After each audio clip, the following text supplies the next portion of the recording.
dia a todas e sejam muito bem-vindas ao primeiro evento da nossa série do projeto IA Talks. O meu nome é Mayra Rodrigues e junto a Camila Poçan, que também está aqui hoje com a gente, faço parte da gerência desse projeto. E antes de mais nada, a gente gostaria de agradecer as fundadoras do IA e as diretoras de evento, Priscila e Fernanda, e também agradecer as nossas convidadas de hoje por fazerem esse evento possível. Para quem não conhece o projeto, o IA Talks é uma plataforma da rede Women in Antitrust, que tem por objetivo discutir os desafios da diversidade de gêneros. Então, todo mês, a gente vai fazer uma entrevista, um bate-papo com mulheres com experiências em temas relevantes para essa pauta. Né, Camila? Isso mesmo. Bom dia, obrigada, Maíra. No evento de hoje, nós vamos conversar sobre a violência contra a mulher no ambiente profissional. É um tema que tem muitos desdobramentos. E para nos ajudar a desbravar esse tema, nós temos hoje conosco a Adriana Dantas, que é sócia do Adriana Dantas Advogados. Ela também é presidente em exercício do Comitê de Sanções do Banco Interamericano de Desenvolvimento e membro do Comitê de Integridade do Conselho da Petrobras. E temos também a Maristela Iannuzzi, que é CEO da CNI Business Transformation e consultora da ONU Mulheres. Adriana, Maristela, sejam muito bem-vindas, é uma honra ter vocês conosco hoje. A honra é nossa. Muito obrigada, Camila, Maíra e as demais. Obrigada, meninas.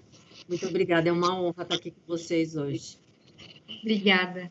Bom, acho que com isso a gente pode iniciar a nossa conversa com uma introdução ao tema, né? E para isso eu gostaria de pedir a ajuda da Maristela. Maristela, você poderia contextualizar para a gente um pouco quais são os tipos, né, de violência contra a mulher e quais são aqueles que frequentemente são observados no ambiente profissional? Bom, o tema violência contra a mulher, ele entrou na agenda, né, e entrou na pauta, infelizmente, só agora, mas felizmente entrou. Então, a gente tem que começar a cada vez mais, né, falar sobre esse tema. Eu acho que, independente da gente ter os conceitos de cada um dos tipos de violência, ter o conhecimento e romper mitos, parar de promover, né, de perpetuar a culpabilidade da mulher que é tão vista dentro desses temas. Bom, alguns mitos que eu acho muito importante são aquelas famosas frases prontas, né, do tipo... Oi, Maristela. Agora a gente está te ouvindo de novo. Tá. Então, são aquelas frases comuns que a gente ouve, né, no dia a dia, do tipo... facilmente a gente identifica quando um homem, quando um parceiro, quando um companheiro é o agressor. Ele tem características. Ou que isso só acontece com a classe mais economicamente menos privilegiada, né? Ou que tem classe social a violência, né? Ou cultural. Então, tudo isso são mitos, porque, na verdade, toda mulher está sujeita a sofrer algum tipo de violência. Então, quais são hoje os tipos de violência mais...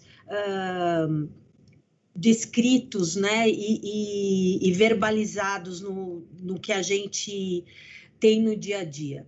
É a violência patrimonial. O que é a violência patrimonial? É aquela aonde você ouve as frases do tipo: me dá aqui teu salário porque você não sabe administrar seu dinheiro, deixa que eu cuido, eu tenho capacidade para isso, não você. Né?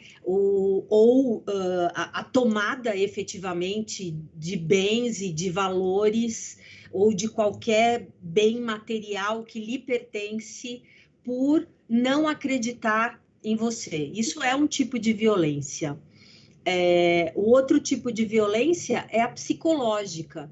A psicológica é a mais comum e que eu diria que talvez eu possa afirmar que todo mundo já sofreu esse tipo de violência, que é aquela violência aonde ele vai diminuindo a tua autoestima, vai bombardeando o teu ego e faz com que em algum momento você passe a acreditar que você está errada em algo que você está certa. Né? Então, a história de você é feia, você é gorda, você é burra, né? Que se eu te abandonar, ninguém vai estar do seu lado, porque só eu para te aguentar. Essas frasezinhas, né? E isso eu estou falando do início de um ciclo de violência, né? A violência física, que é a que a gente acha que efetivamente é a violência contra a mulher, né? Que é o estereótipo de que violência contra a mulher é a mulher com o olho roxo, com hematomas, machucada, e não necessariamente. Talvez essa seja um dos tipos de violência dentro de um ciclo afinal, né? Ou a penúltima, se a gente vai falar aí, incluir o feminicídio dentro desse estereótipo. E a sexual, né? Que é tanto de não permitir que uma mulher defina se ela quer usar algum método anticoncepcional ou não, né? É de ter relações sexuais num momento em que ela não queira, né? Então, infelizmente, a violência contra a mulher, ela começa normalmente num patamar de é só um ciúmes, é a posse, ele gosta muito, hoje ele estava nervoso, né? Aí começa a ter a degradação psicológica e você vai acreditando que você que está errada, até que você chega a ter dependência das crenças, né, sobre o que ele comanda, sobre o que ele manda.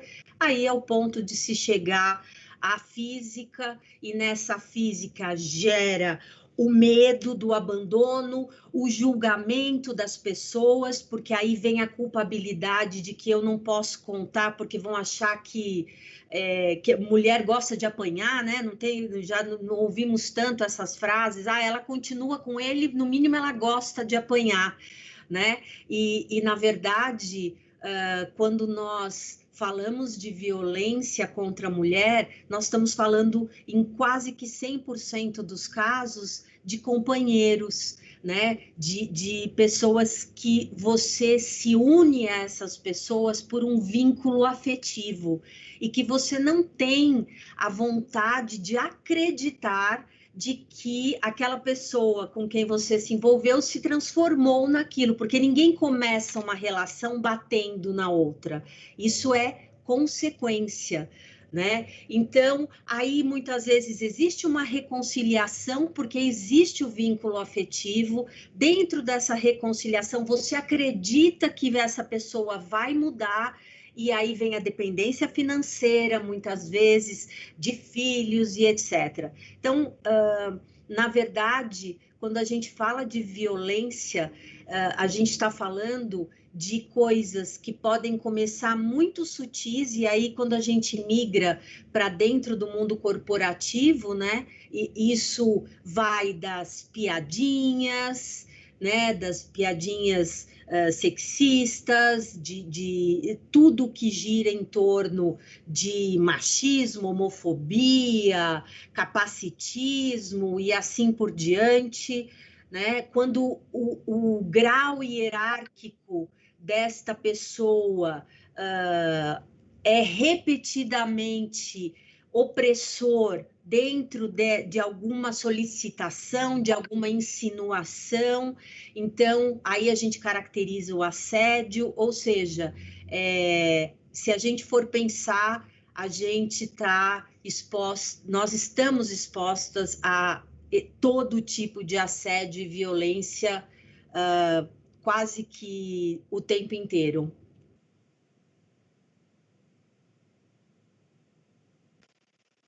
Obrigada, Maristela.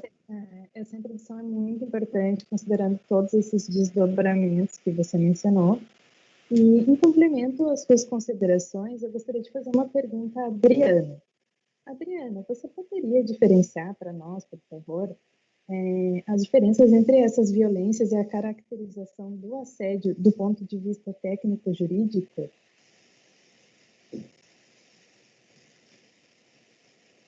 Adriana, acho que você está no mudo.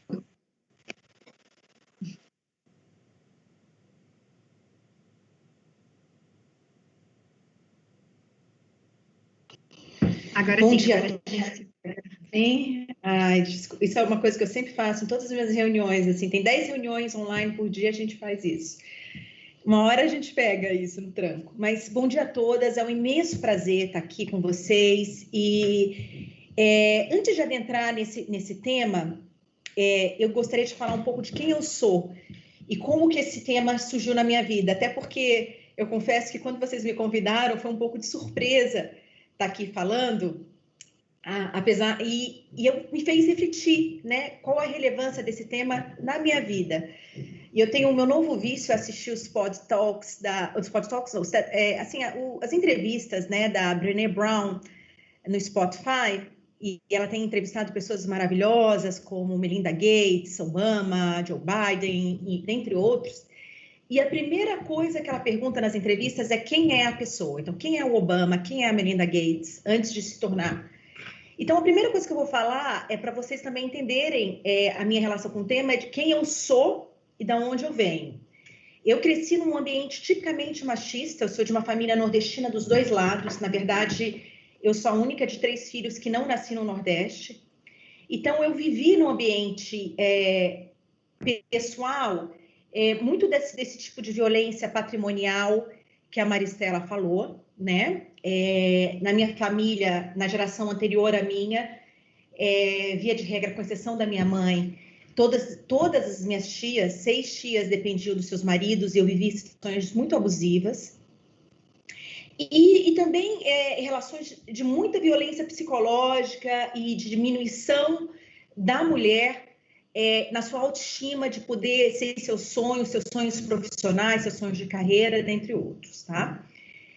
Essa experiência pessoal fez com que eu aumentasse uma maior empatia nos casos que eu lido na minha vida profissional e também uma certa identificação. Eu também já vivi relações abusivas no contexto da minha vida pessoal e que, na verdade, eu demorei para perceber relações íntimas abusivas. E eu falo isso com a maior franqueza e vulnerabilidade, muito para mostrar que eu sou uma pessoa relativamente bem-sucedida, né? Eu me considero muito bem-sucedida na medida em que eu cumpro o que eu almejei para mim, não por ser melhor do que ninguém, mas dentro do que eu me projeto, eu tenho conseguido atingir. E eu já vivi isso no meu ambiente A2. Então, só para vocês verem que a questão do abuso, ela não tem cor, tamanho ou classe social. É uma questão que depende muito do histórico da pessoa, do que ela veio para viver.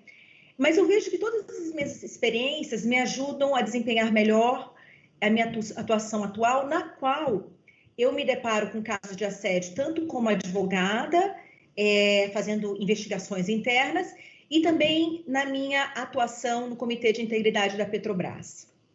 Na minha vida profissional, eu já tive casos de indiscrição, já tive superiores mais abusivos do que outros, que, de certo modo, afetaram a minha psique, mas eu tive elementos e fórmulas para lidar com isso.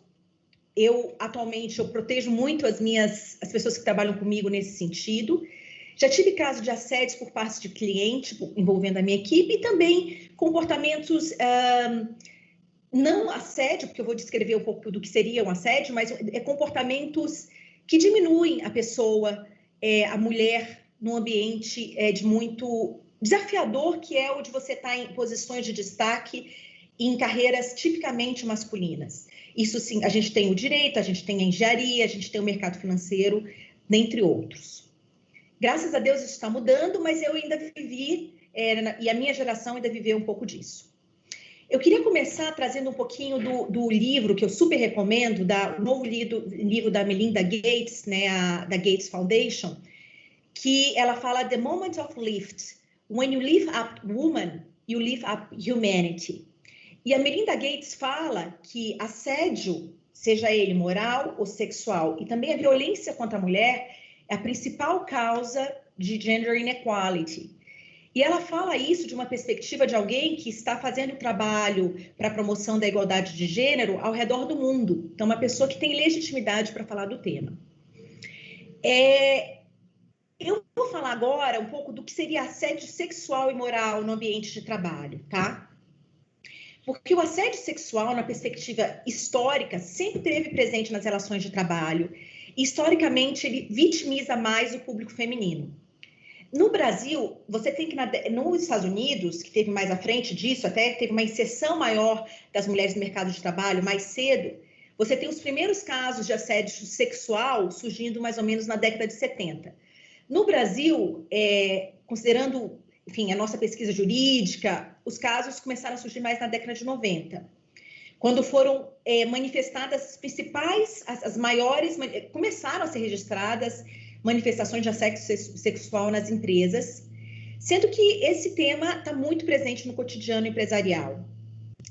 E ele tem, para a caracterização do assédio sexual, você tem alguns elementos. E, dentre eles, é uma relação de poder, tá? Então, a Organização Internacional de Trabalho define assédio sexual como atos, insinuações, contatos físicos forçados, convites impertinentes, desde que esses atos apresentem algumas características. A primeira delas é que seja uma condição para manter aquele emprego. E aí eu queria também trazer o caso da relação do cliente-advogado, porque eu estou falando com uma plateia notadamente de advogados, que também há uma relação de poder e na qual essas insinuações são indevidas, porque tem uma relação de poder na medida em que o cliente vai pagar a conta, e isso ainda maior ou não, ou menor, dependendo da dependência que aquela mulher advogado tem daquele cliente. Então, essas situações também podem ser transferidas para essa relação. Outra característica do assédio sexual, além dessa condição de manter o emprego, uma relação de poder, é influir nas promoções de carreira do assediado, ela também, o assédio sexual vai prejudicar o rendimento profissional, humilhar, insultar e até intimidar a vítima, ameaçar ou até essa situação de ameaça, ela deve de alguma forma estar presente, ou de constrangimento, né? De forma que, na grande maioria dos casos, as próprias mulheres têm medo de denunciar o abuso. Até porque essas situações de abuso sexual, de assédio sexual, elas se dão num contexto intimista. Então, não tem testemunhas. Então, a configuração de evidências ela é muito difícil. E tem também, em alguns casos, a OIT, né, ela configura isso como ter que dar algo em troca, né? Que essa intimidade gere algum favorecimento no trabalho. Eu já me deparei com casos de assédio também no contexto da minha atividade pessoal, profissional, em casos de corrupção. Eu tenho uma atuação de América Latina, iniciada quando eu trabalhava no escritório nos Estados Unidos, e depois intensificada agora, que eu assumi essa posição no Comitê de Sanções do BID, que eu sou a primeira mulher a assumir a presidência do BID, desse comitê do BID. E o sextortion, é o caso que a corrupção, ela se dá, a moeda de troca, porque a corrupção ela se caracteriza num benefício dado ao agente público, e esse benefício é uma mulher. Então, o oferecimento por uma empresa de uma mulher, de um favorecimento, é o que a gente chama de sextortion. E, em alguns casos, há precedentes, não no Brasil, de que isso é configurado como uma forma de corrupção. Já no assédio moral, a definição é um pouco diferente, porque ele é uma conduta abusiva e recorrente, né? Então, toda conduta abusiva, gestos, palavras, atitudes que afetem a psique ou a integridade física e psíquica do empregador. Nesse caso, você não precisa ter necessariamente uma relação hierárquica, você tem também entre pares. Alguns dos casos que eu tive de assédio moral e até de assédio sexual, eu tive em outros contextos, ele teve, já tive nesses casos uma relação de horizontal, mas que o abuso foi configurado por evidências, dada a forma como isso atingiu a dignidade e a integridade psíquica dessa pessoa e o tempo que isso durou, né? Eu gosto muito da definição do José Cário Júnior, que ele fala que algumas condutas assediantes, né, no contexto de assédio moral, são aquelas, por exemplo, como uma ameaça constante de dispensa de emprego, o isolamento físico do empregador no ambiente de trabalho, a criação de difusão de cognomes, apelidos humilhantes, comentários infundados, maledicências, questões de comunicação indireta, daí porque a transparência no ambiente de trabalho, ela é fundamental para prevenir esse tipo de conduta, a indiferença, a brincadeira sutis, a utilização de frases irônicas. Então, com isso, eu queria dar alguns elementos para definir. E um fator, claro que isso, no caso concreto, a apreciação dessas evidências, ela depende muito da situação onde ela se encontra, por exemplo, no caso da Petrobras, a gente tem um olhar diferente se aqueles empregados estão embarcados ou não, porque a dinâmica de poder e a intensidade daquela relação é muito diferente do que aquela que você vai no dia, você começa o trabalho de manhã e termina à tarde. Também a diferença que se dá agora no ambiente virtual é outro. Mas esses são elementos característicos, vias de regra, do que seria um assédio sexual e um assédio moral, que é o tipo de violência mais comum no ambiente do trabalho contra a mulher. E no caso do assédio moral, ele também é muito pervasivo para minorias em geral, minorias raciais, homossexuais, não só apenas a mulher. Muito obrigada, Adriana. E eu agradeço muito também por você ter compartilhado essa sua experiência pessoal, né, em complemento, o quanto é importante que a gente entenda, né, a configuração e os elementos, né, do assédio moral e do assédio sexual e até da palavra assédio, né? Eu acho que ambas, né, Adriana, Maristela, vocês têm uma ampla experiência que permite também que vocês possam contar um pouco desses dois lados, tanto o lado da mulher quanto o lado da empresa, né, dentro dessa questão. E eu acho que a gente pode focar, então, um pouco agora no cenário da mulher frente a essas situações de violência no contexto profissional, né? E eu queria perguntar para vocês quais são as dificuldades por parte da mulher para identificação e endereçamento disso dentro do ambiente profissional, e se vocês puderem também compartilhar um exemplo, e qual é a dificuldade, na opinião de vocês, onde vem essa dificuldade, né? Acho que a gente pode começar com a Maristela, né, para ela dividir um pouco dessa experiência com a gente, e aí depois a gente pode passar para a Adriana. Já anotei tudo, viu, Dri? Super aula aí. Olha quem fala. Vamos lá. Quando a gente fala de violência contra a mulher dentro do mundo corporativo, né? Como é que isso chega até a pauta das organizações?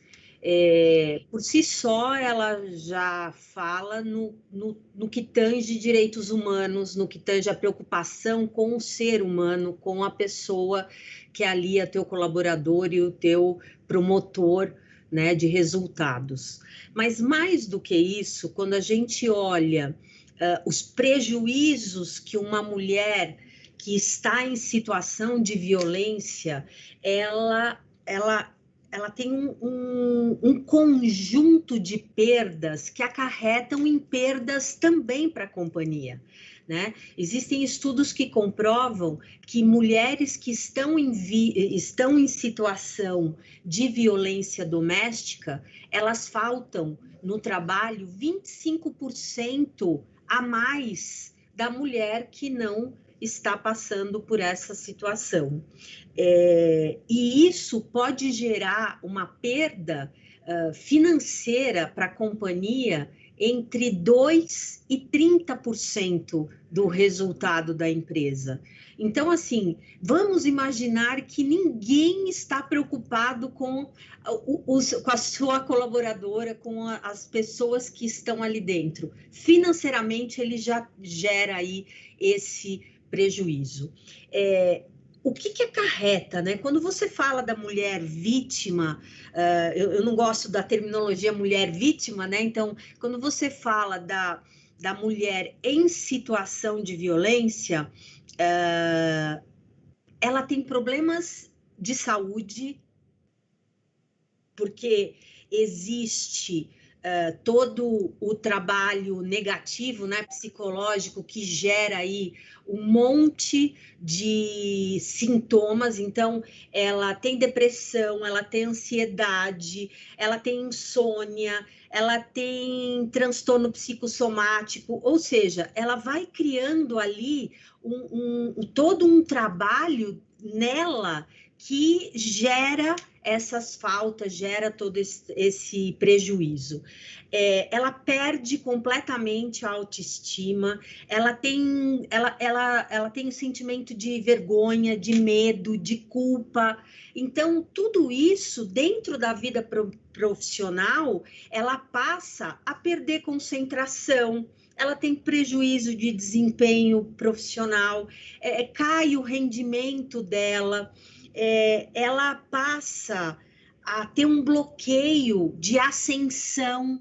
Então, ou seja, ela deixa de querer crescer, até para ela sair da visibilidade. Pelo contrário, o que ela mais quer é ficar ali quietinha, escondidinha, que ninguém lembrem dela, né? Isso quando ela não chega ao ponto da demissão, que também não deixa de ser um prejuízo, porque você investiu naquela pessoa, você treinou aquela pessoa, e aí até você recolocar, né?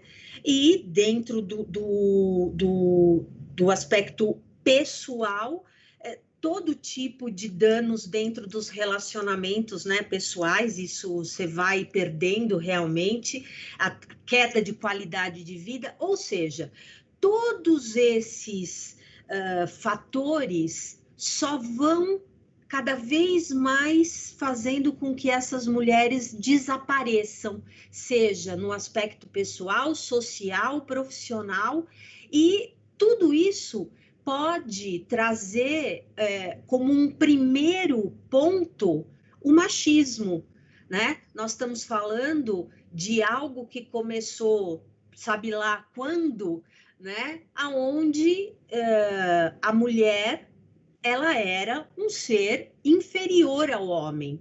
Então, no momento em que essa mulher passa a demonstrar que ela quer espaço e que ela tem condições desse espaço, o machismo, sem dúvida, é o primeiro potencializador disso. Dentro da minha experiência em empresas onde eu atuei como responsável de diversidade, ou mesmo hoje como consultora nas empresas em que eu atuo, eu acho que tem que ter 3 grandes preocupações. A primeira é o conteúdo, é conhecimento. A gente não pode falar do tema sem ter certeza que todo mundo conheça sobre violência doméstica. Um outro ponto muito importante são canais seguros de denúncia, né? Eu não tenho como achar que eu vou ajudar alguém se este alguém não confia naquele canal para pedir ajuda, né? E o terceiro é desmistificar efetivamente que existe a culpa da mulher, né? Então, quem sofre porque fez tal coisa. Não. Qualquer tipo de violência, ninguém, em sua sã consciência, pede para sofrer essa violência, né? Então, eu tenho casos muito positivos hoje dentro de empresas onde o canal de denúncia é reconhecido como um canal que ajuda e, principalmente, que os profissionais que estão do outro lado para ajudar essas mulheres são profissionais preparados para receber mulheres em situação de violência. Quando eu falo de uma psicóloga, não é qualquer psicóloga. Quando eu falo do advogado, não é qualquer advogado. Que esses profissionais sejam preparados para receber esse tipo de caso, né? Esse tipo de situação. para que até nós, como colegas e parceiras de trabalho, que o nosso acolhimento não seja a famosa frase: se fosse comigo eu já tinha denunciado, se fosse comigo eu já tinha abandonado, se fosse... Não é com você, você não está vivendo essa situação. E quando uma mulher chega ao ponto de falar e se desabafar, o primeiro acolhimento é que ela pode confiar naquela pessoa e que eu estou aqui para te ouvir sem te criticar, sem te culpar, sem criar nenhum estigma, que tudo depende exclusivamente de você. Eu acho que esses são os pontos mais importantes dentro do mundo corporativo. E, principalmente, esse conteúdo, ele precisa ser passado para os homens, porque se as mulheres, em 99%, são as vítimas da violência, os agressores são os homens. E quantos deles podem estar praticando algo por desconhecimento? Porque existe isso, nós vivemos uma transformação e os pequenos erros, eles podem ser sinalizados para que eles não se repitam. Então, a formação dos colaboradores é algo prioritário dentro do tema.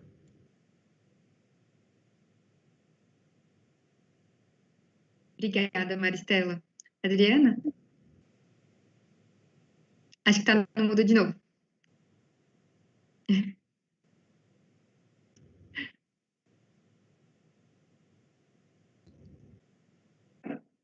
Desisti de desligar o mudo aqui. Aqui, tic-teco. Então, eu vou abordar essa questão da relação mulher e empresa, né, da violência exclusivamente no contexto profissional, né? Na minha visão, a dificuldade que a mulher enfrenta para identificação, endereçamento e denúncia, eu concordo muito com o que a Maristela falou. Primeiro, a situação de constrangimento que ela passa e de abalo psicológico que isso causa. A gente vem de uma sociedade, a sociedade brasileira é extremamente machista, mas, sinceramente, eu não acho que é a mais machista da América Latina, tá? Eu tive casos até de desconforto, de assédio, que eu vivenciei pessoalmente. Não de assédio, porque assédio é recorrente, mas de desconforto, mais acentuados em outros países da América Latina do que no Brasil. Acho que até no Brasil, eu considero, na América Latina, a gente está bem mais avançado no tema, e o fato da gente estar aqui falando sobre isso demonstra isso. Mas a situação, o assédio, né, a violência no ambiente corporativo, ela é marcada por um constrangimento. E o abalo psicológico. E a gente vem, e eu posso falar por mim, e por muitas das mulheres que eu admiro, a gente mulher tem uma questão de culpa muito grande. E a gente vê quantas vezes, eu desafio vocês quem já nunca ouviu, por exemplo, e eu já ouvi de mulheres também, quando você vai saber de um caso de estupro, por exemplo, mas ela estava com uma saia muito curta. Então, quando você é vítima de alguma situação esdrúxula como essa, e aí colocando numa situação do contexto corporativo, há uma situação de culpa da mulher, há um bias inconsciente social de que ela deve ter feito algo para estar nesse contexto dessa situação. Então, a primeira coisa que dificulta a mulher vir a falar primeiramente, é a questão do constrangimento, de um bias de que ela tem alguma culpa naquela situação. Será que eu fiz alguma coisa? Será que eu dei algo? Eu insinuei algo diferente do que eu queria insinuar para receber esse comportamento? E o fato desse tema ainda ser um tabu. Outro elemento que é muito importante, que a Maristela já tocou, é a confiança nos canais, né? Confiança daqueles canais, eles vão endereçar a questão de uma forma isonômica, independente e equitativa, de uma forma independente. Outro ponto importante, que é uma variável que vai afetar a decisão da mulher de mencionar isso ou não, tornar público esse fato, é o fato de que as relações trabalhistas, as relações profissionais, elas são muito complexas. E elas variam de organização, de contexto organizacional para outro. E então isso assevera ou não a relação, a vergonha, a culpa que aquela profissional pode ter.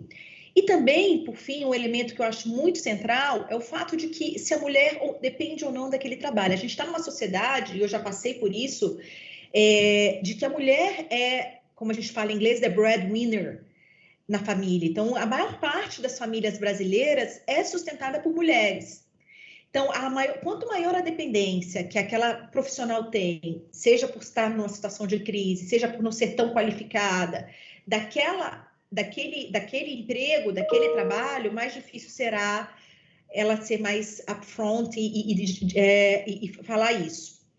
E aí eu queria fazer um parênteses que os canais, no contexto da Petrobras, por exemplo, eu acho bem desenvolvidos. E a equipe de ouvidoria trata esse caso de violência no trabalho com um rigor, com uma cautela que assim é difícil de ver em outros casos. Os casos vêm muito bem elaborados. Eu já tive casos de evidências, tanto na minha atividade como advogada, representando empresas. Por que uma empresa contrata uma advogada? Porque esses casos, gente, ferem a política de... Então, no cerne, elas ferem a política de integridade de uma empresa no seu coração. A própria Constituição Federal, ela define ela traz como princípios fundamentais inerentes a qualquer cidadão a dignidade da pessoa humana. Então, o direito à intimidade, à vida privada, à honra, à imagem, que são todas questões que são afetadas por um caso de violência, de assédio, são garantidos pela Constituição Federal. Então, nenhuma empresa que tenha uma política de integridade séria quer ser permissiva com esses casos. E eles são tão complexos, dada a complexidade dessas relações de poder, de gênero, que é importante você, muitas vezes, ter um advogado externo para ver se o caso e os elementos de prova com rigor e independência. Então, sob a perspectiva da empresa também, ser permissiva com esse tipo de conduta causa um prejuízo para o ambiente de trabalho e fere a viabilidade da sua política de integridade, a sua eficácia de uma forma muito contundente. Então, eu acho que essas são as principais origens. E uma outra questão que eu queria dar, 2 pontos que eu gostaria de falar. E, obviamente, que essa dificuldade da mulher de ser também upfront e de ter a coragem de relatar um caso tão complexo como esse, tão difícil, também depende muito das suas relações pessoais, da sua própria experiência pessoal com abuso ou não, porque isso vai afetar a sua maior tolerância ou não a esses ambientes abusivos. E um segundo ponto, para eu terminar, que eu queria falar, é que essas relações de violência, ela agora, sim, historicamente, a gente tem que são mais características contra a mulher, mas eu tenho visto no passado recente casos em que as mulheres são abusivas também. E isso é um alerta, porque a gente tem responsabilidade, principalmente nós que estamos em situações de liderança, com o nosso comportamento. E eu acho que eu atribuo a isso, nós como seres humanos temos inerente energias de características mais femininas e energias de características mais masculinas. E quando isso está em descompasso, a gente vê também mulheres agora sendo abusivas no contexto da relação profissional com seus liderados, com seus pares, que é também um ponto de atenção que eu deixo aqui a dica, porque a gente está numa plateia predominantemente feminina e a gente também tem que fazer esse exercício de reflexão sobre o nosso comportamento, é uma coisa que eu sempre faço, e como que a gente pode equilibrar para ter maior integridade e respeito nas nossas relações.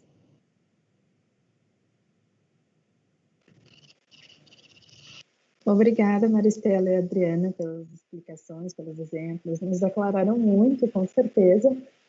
Isso é tão importante para que nós, mulheres, possamos reconhecer esse tipo de circunstância de assédio que pode ocorrer conosco e também com outras colegas. O saber acolher também, poder fazer o nosso papel para contribuir, né? Nesse mesmo sentido, eu queria fazer uma pergunta para a Maristela. Maristela, em que medida os princípios de empoderamento feminino dialogam com o combate à violência no ambiente de trabalho? Essa também é uma pauta importante da ONU Mulheres no Brasil, né? Como a organização também tem levantado essa bandeira? Bom, dentro a ONU Mulheres, ela nasce para atuar em 5 vias, aonde a primeira delas é combater a violência contra a mulher. Né? Então, esse é um ponto que, sem dúvida nenhuma, está na agenda muito forte dentro da ONU. O que é importante é gerar condições para que ela possa sair desta situação. Né? Então, o empoderamento da mulher, ele está diretamente ligado à violência, por incrível que pareça. Por quê? Porque, teoricamente, a mulher que tem uma independência financeira, por exemplo, ela pode conseguir se livrar com mais facilidade dessa situação. Então, quando a gente fala, por exemplo, dos 7 princípios de empoderamento da mulher, da ONU Mulheres, que nós chamamos pela abreviação da sigla WEPS, Women Empowerment Principle, ele pede quais são os comprometimentos que essa empresa tem que ter, né? Então, a primeira coisa, a alta liderança tem que estar envolvida, como em tudo quando a gente fala de diversidade e inclusão, né? Não dá para a gente falar de diversidade e inclusão, de empoderamento da mulher, de qualquer outro pilar, se a alta liderança de uma empresa não estiver comprometida genuinamente com o tema. E quando eu falo genuinamente, é porque a gente sabe que existem muitas empresas que ainda estão na fase de que acham que é só postar uma bandeira de arco-íris no Facebook ou colocar uma mulher em destaque numa imagem e pronto, agora eu já sou diversa, né? Na verdade, antes de você ser diversa, você precisa ser inclusivo. Então, ele fala disso. O segundo princípio, ele fala de igualdade, de equilíbrio, né? Direitos iguais para homens e mulheres. O terceiro fala de liberdade, de segurança e de saúde. Então, sem dúvida nenhuma, os princípios de empoderamento da mulher dentro da ONU, eles estão focados sempre para que não tenha mulheres em situação de violência por conta de falta de autoestima, de conhecimento e de empoderamento dentro das empresas. E o mais interessante é que a palavra empoderamento, né, ela te induz a uma visão errada de que queremos dominar o mundo, mas, na verdade, nós estamos falando de equidade, né? Nós estamos falando de equilíbrio. E os princípios, eles estão muito voltados e inclusive citando o tempo inteiro homens e mulheres,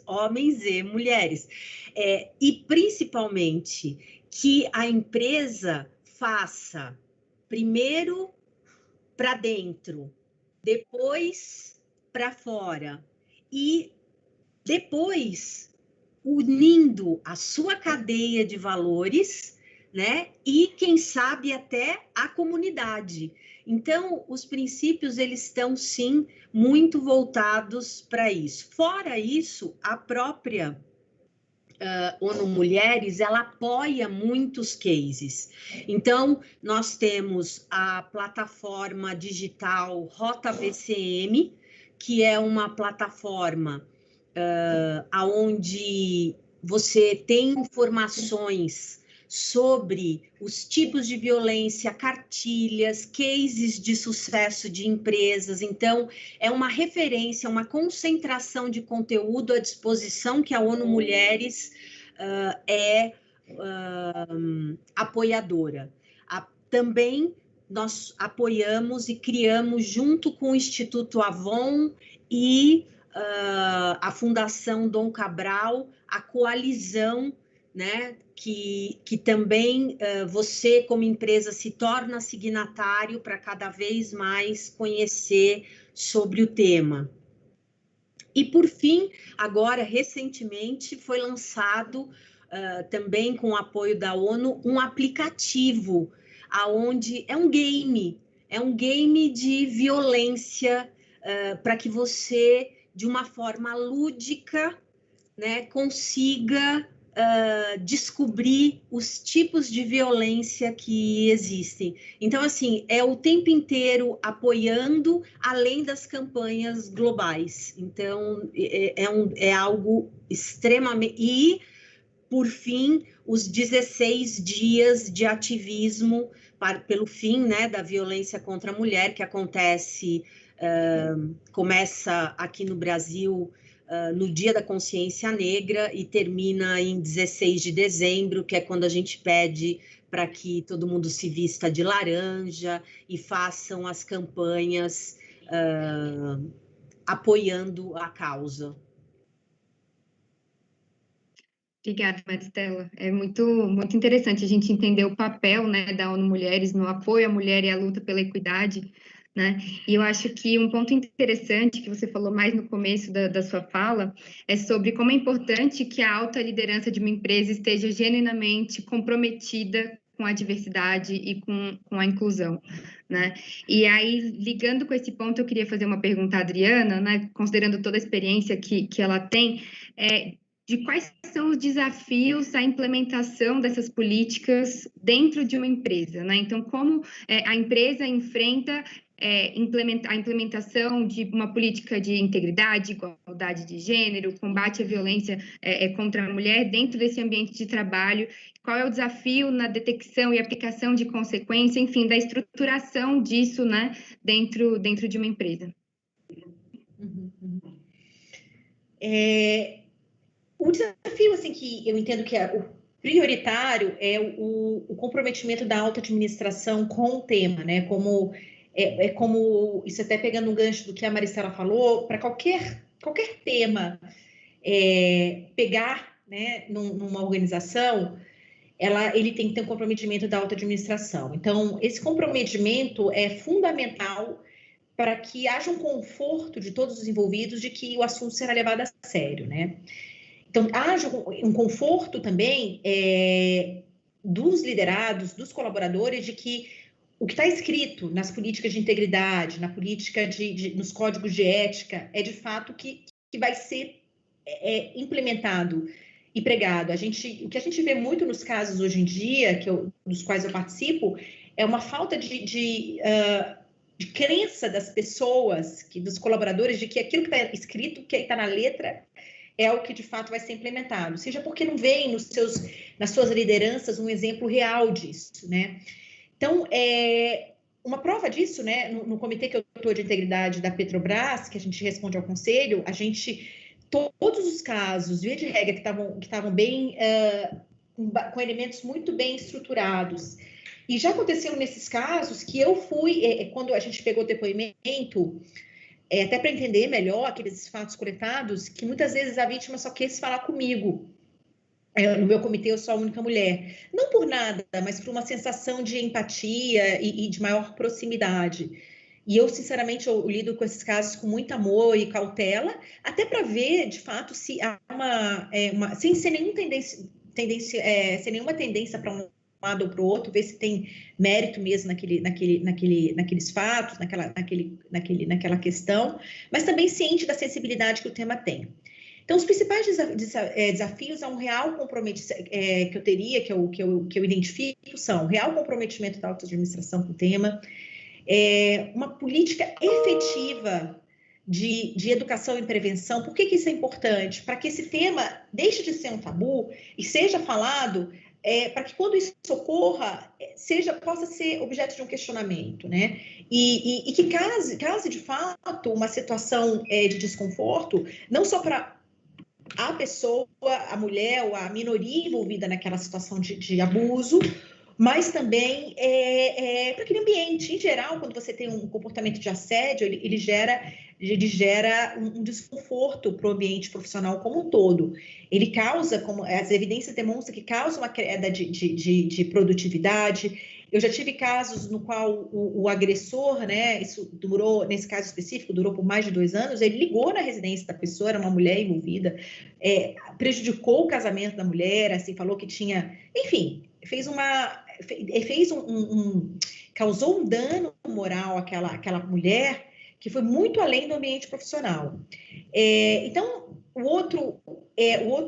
a política de prevenção e educação e o falar, deixar com que esse tema não deixe de ser um tabu, ele é um desafio que a gente vê, que ele ainda é um tema ainda muito pouco tratado e pouco elaborado nas empresas. Ele não está entre as prioridades. Então, a identificação dos casos é muito complicada, porque muitas das mulheres, elas entendem que é melhor não abordar isso, eu vou ficar marcada aqui na empresa, a minha carreira vai ser abalada. Há empresas, isso é o caso da Petrobras, onde as pessoas ficam lá por muitos anos, têm uma carreira. Isso é um caso mais marcante de uma sociedade de economia mista, mas também tem outras empresas com as quais eu trabalho, que você também vê uma longevidade maior nas carreiras, e muitas vezes a mulher fica intimidada de falar denunciar aquela prática, porque isso pode prejudicá-la mais à frente. Há ainda um bias negativo daquela mulher que vem a falar ou relatar um caso, por isso que é importantíssimo que esses casos sejam tratados com extrema confidencialidade para proteção das partes, que ela é como é que eu vou dizer, uma pessoa problema, uma pessoa que está questionando as coisas e não está exercendo o direito legítimo dela, né, de ter acesso a um ambiente de trabalho igual, um ambiente de trabalho saudável e construtivo. Então, esse bias de ser aquela que está criando o problema também precisa ser endereçado por meio de uma política efetiva de prevenção e educação. Coleta de evidências, como eu falei, então, quebrando essa dificuldade que é a de relatar o caso, seja por questões pessoais, como culpa, como medo de perder emprego, como medo de ser prejudicada na sua ascensão profissional.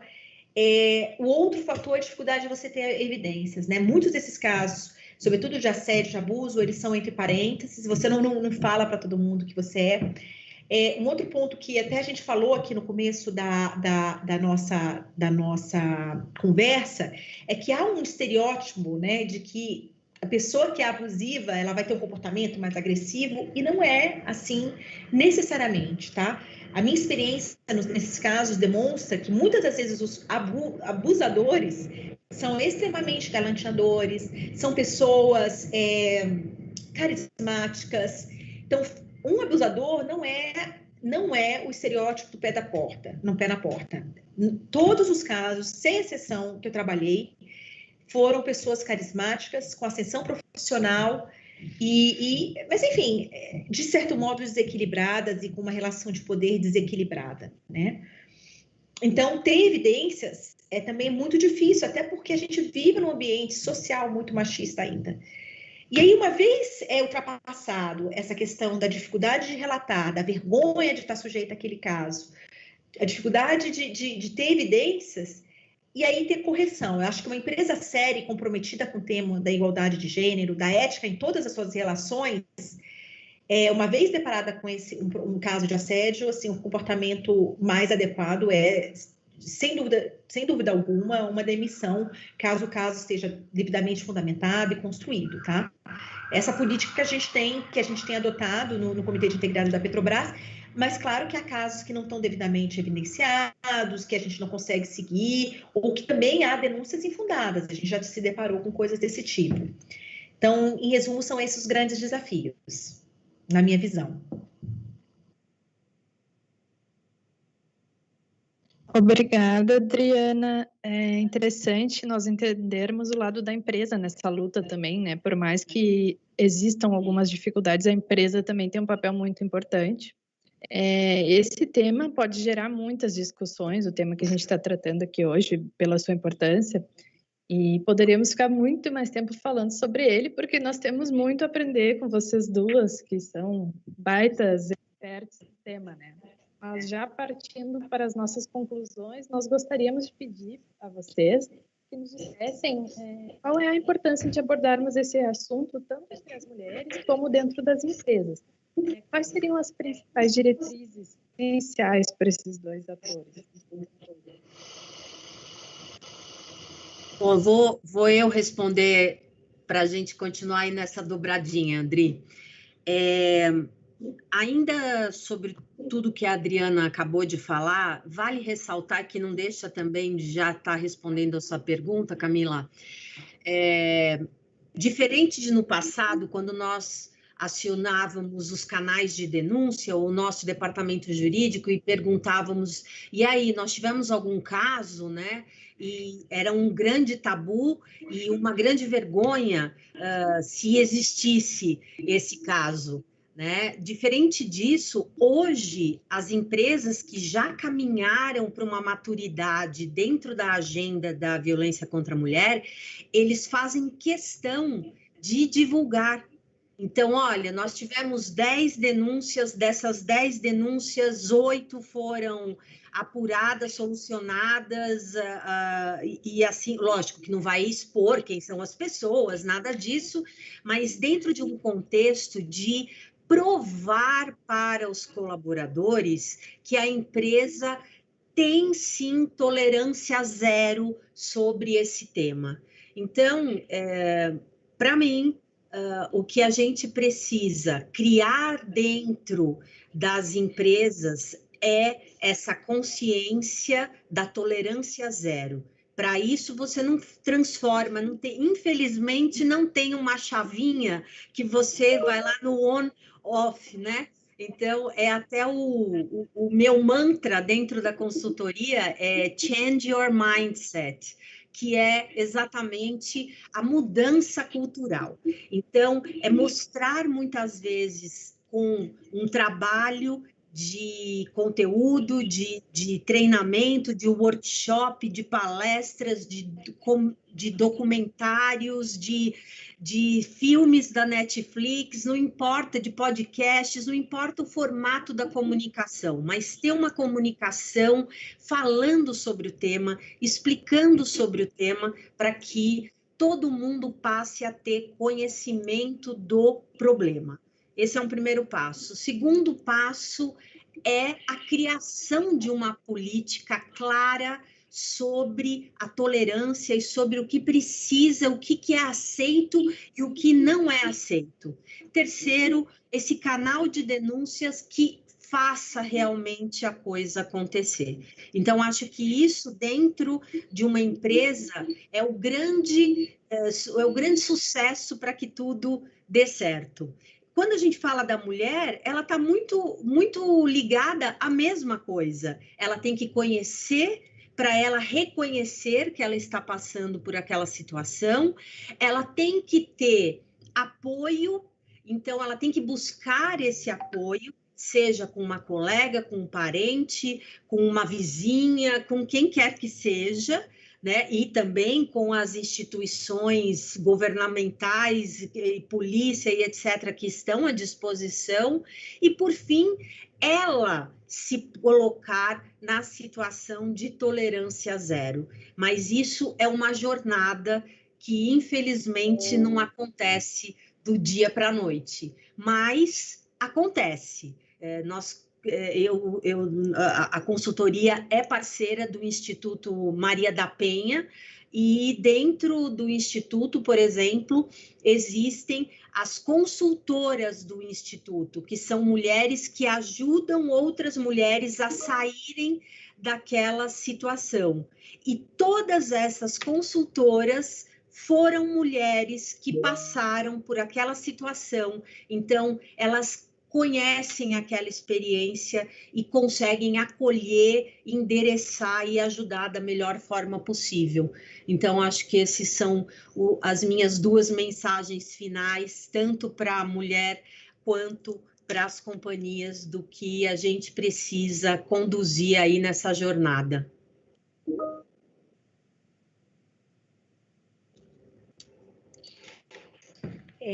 Então, falando um pouco, eu concordo com tudo que a Maristela falou, é um desafio falar depois dela, mas olha, o que eu queria dizer é que quem é especialista no tema é a Maristela. Eu, sendo muito sincera e honesta com todas vocês, porque a transparência faz parte do que eu acredito, Eu não sou uma especialista no tema, é que eu tive alguns casos, mas eu não me considero, eu sou uma aprendiz, é um tema extremamente complexo, cada caso é um caso, então o objetivo de eu estar falando aqui com vocês, para mim, é raise awareness, né?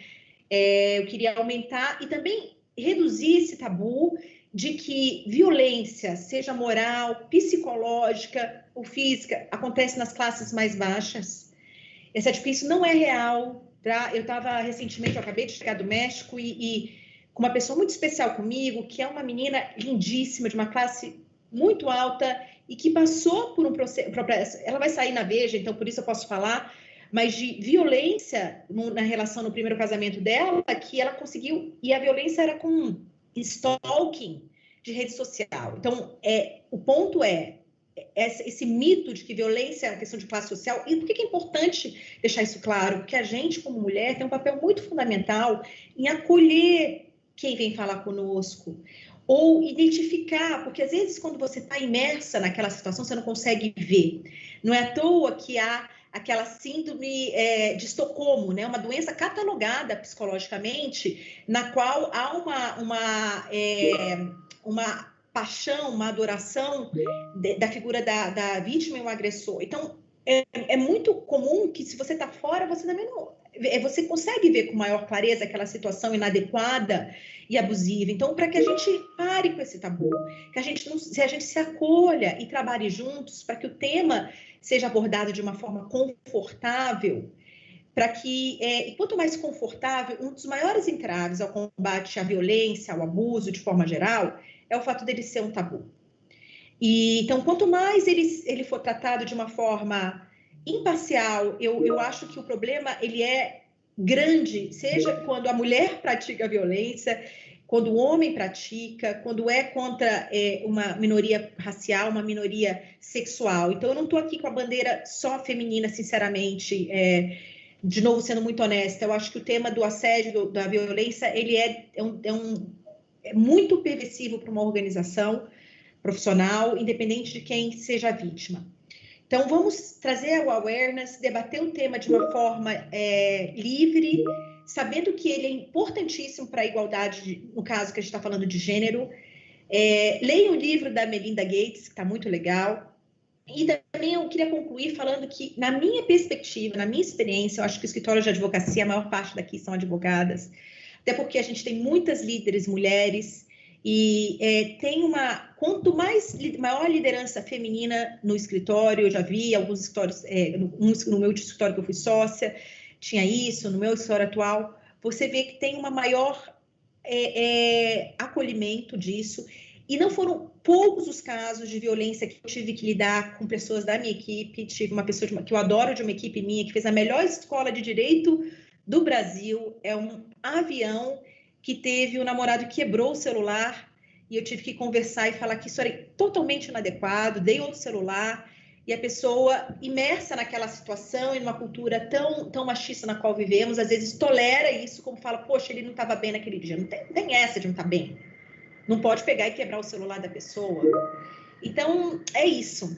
Queria deixar essa mensagem. O tema faz parte da ordem do dia. A gente vive numa sociedade que muita gente está, infelizmente, desequilibrada. O momento atual de pandemia também apresenta desafios maiores para o nosso equilíbrio, para a nossa psique.